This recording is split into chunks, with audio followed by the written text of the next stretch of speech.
Hi, so the topic of my workshop is about how you can make life a breeze teaching online for yourself and your students, okay? So I'm also going to try and make this video as succinct as possible because I know people are busy and they don't want to hear me rambling. But one thing I will say is I'll give you a bit of background about why I decided to make this workshop video. So when I first started at university, I wanted to mark the students as fairly as possible, assess them fairly, because I remember my own university experience and how important everybody thought grades were.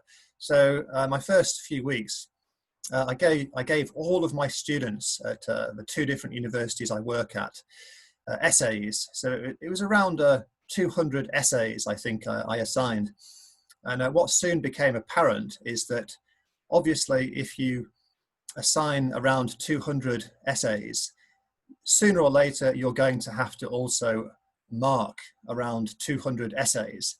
So as I'm sure you can imagine, I spent the next few weeks sat at my computer using this rubric, which somebody had told me about, Orange Slice rubric, which I recommend if anybody wants a rubric to mark their essays with, but that's not the topic of this presentation. The point is, though, point of my story is that I spoke to a friend at another university and told him about all the extra work I was doing, all the time I was spending marking essays. And yeah, he sent back a message saying, "Work smart, not hard." And sounds a bit corny, but it's common sense. But yeah, it got me thinking about how I can make life easier. What are some things I can do to make university life easier for everybody while not sacrificing quality of education and feedback and assessment, all those kinds of things. Okay, so I'm going to dive straight into my Google Classroom so I can illustrate a few of the things I'm talking about. Yeah, so as you can see, I changed the not wallpaper, but the picture of my Google Classroom. Very easy. You can just do this by clicking on Upload Photo. You can drag and drop a picture, or if you click on this, you can use a photo from your computer itself. Just bear in mind that it does need to be the correct file size, which is a bit annoying, but that's, like I say, not the topic of today's presentation. So let's move on.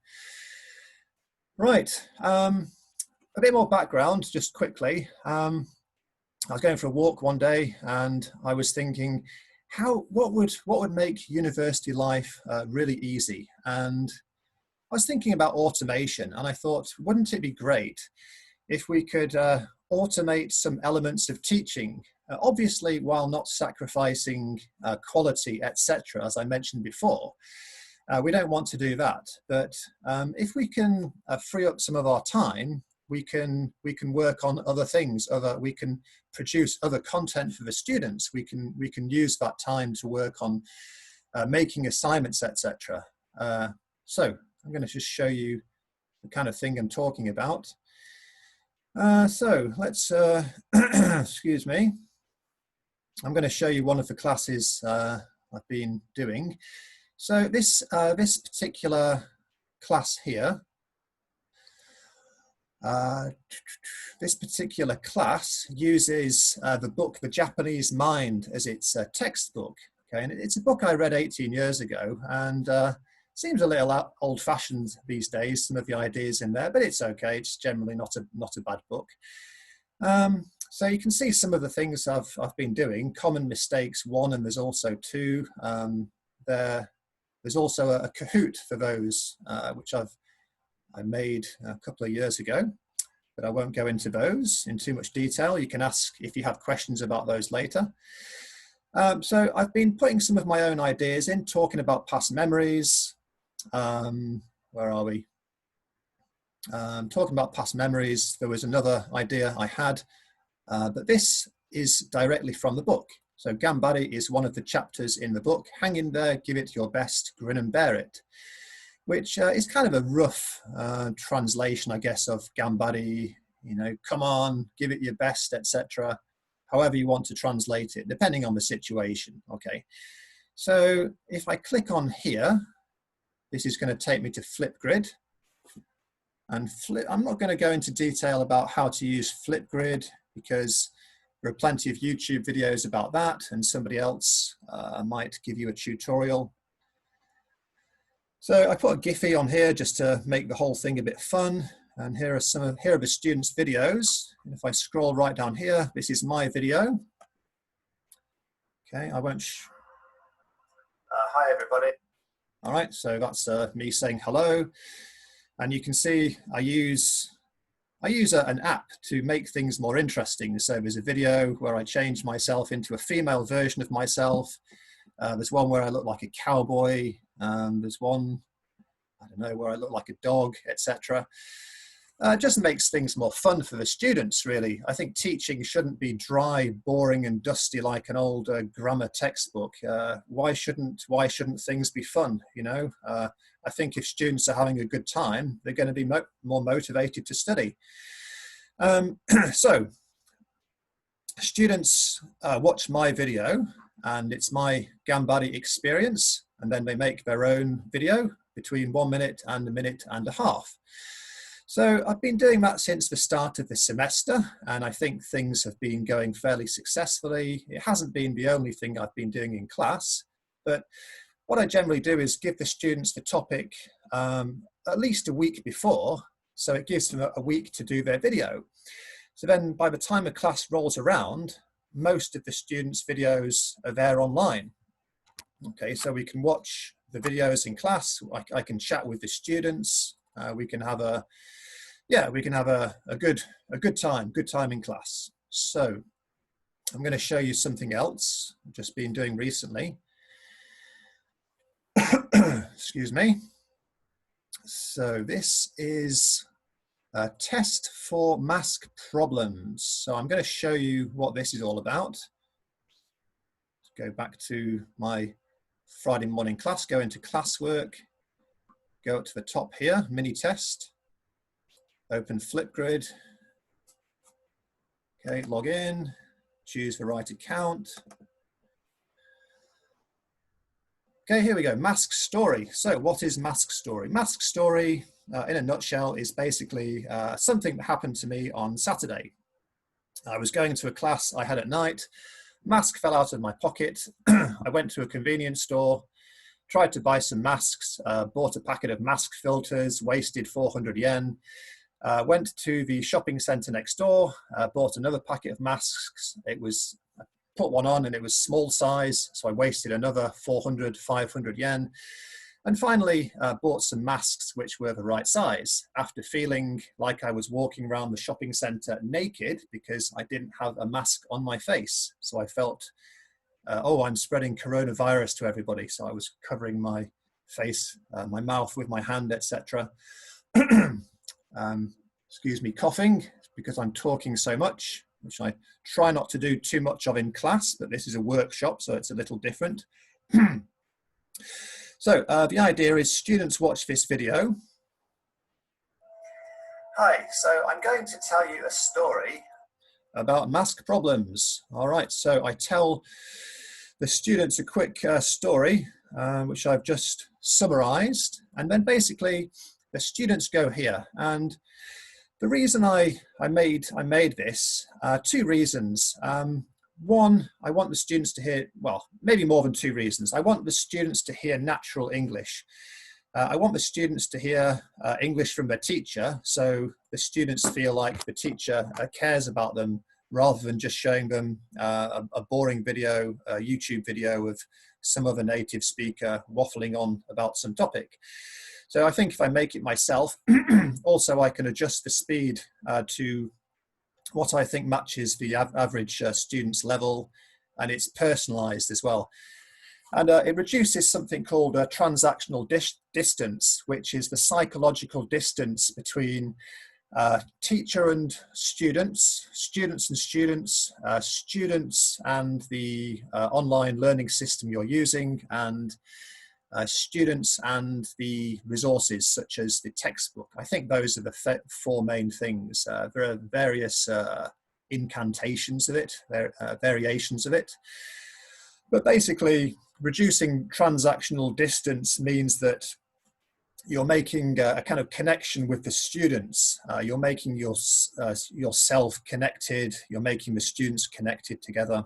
All right. So I'm going to show you how to make this test, and this kind of test. And the great thing about this test is it sets up what I was talking about before, which is automatic marking. So one day I was thinking, how can I automate certain parts of the teaching process, which I might have talked about earlier in the video. And I wanted to do that while not sacrificing any kind of pedagogical quality, educational quality. So I Googled automatic marking, I think it was, automated marking maybe. And I found out about this. So what we do is we open a new Google form. This is for my different university. Title here and here. I'm just going to put this into English. Oh, I need permission. Okay, so let's see. Give me 1 second. I need to change that. Can I do that? Being tested now.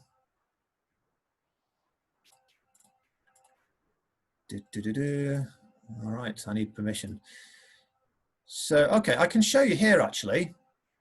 Oh, and while I'm here, I've basically put the Nice Talking With You book online as the same kind of test. So these are all the activities the students need to do. And what I do is I put the students into breakout rooms on Zoom. And there is actually a way you can do that on Google Meets. It's kind of a little shortcut, a bit of a trick. It's a bit more involved and it doesn't always work, but there is a way to do breakout rooms on Google Meets, but I would recommend Zoom. Zoom has the limit of 40 minutes, but we can just give the students a break of 5 minutes, have a 40-minute session, give the students a break, and then come back for another session. And also there's Google Education, which has recently been released. And I think Google Education might give us the option to go past the 40-minute limit. It's something we need to look into. So I've put this online. I think I've done the first 6 units. And what I do is I have the students work together in breakout rooms. I give them the audio. I didn't put the audio on here, but I usually provide a link for the students. Here we are, here's the link. Students copy and paste this into their browser. They do the listening in cohorts, small groups of 4 or 5 or 3, it's up to you. And here's the important things. Collect email addresses, yes. All these, you need these. Yeah, restrict to Mukogawa because we don't want third parties. Limit to 1 response. Edit after submit, no. We want students collaborating but not colluding. Summary charts and text responses, your choice. Let's see, next one, presentation. Shuffle question order, no, gets confusing. I've already learned through experience not to do that one. Show progress bar, possibly, yes. I'm not sure what it looks like from the student's perspective. Quizzes, this is the most important thing. Make this a quiz. You need to make this a quiz. Release mark, I generally do later after manual review because I'm not sure if we do this option, if the students can collude together by seeing, comparing and contrasting which answers they got wrong. This is up to you, what you want the students to see or not see, but most important, make this a quiz. If you do that, let me go back. Let's go back to classroom. I'll show you one that's already been done.